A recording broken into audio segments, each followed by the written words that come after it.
ആലുവ പെരിയാറിൽ ഉളിയന്നൂരിന് സമീപം ഒരാൾ ഒഴുക്കിൽപ്പെട്ടതായുള്ള സംശയത്തെ തുടർന്ന് ആലുവ ഫയർ ആൻഡ് റെസ്ക്യൂ ടീമും ഉളിയന്നൂർ കുഞ്ഞുണ്ണിക്കര സ്കൂബ ടീമും പരിശോധന നടത്തുന്നു.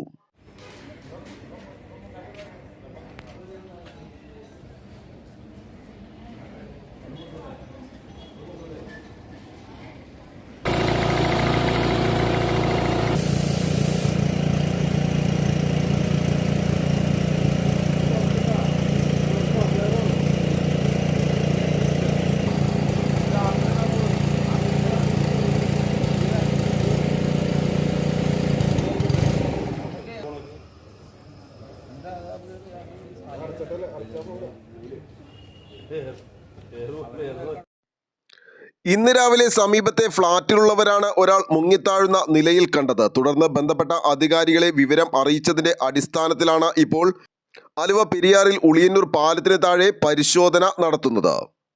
ആലുവ ലൈവ് ന്യൂസിന് വേണ്ടി സിദ്ദീഖ് കാരക്കാടിനൊപ്പം സനൂപ് കളമശ്ശേരി.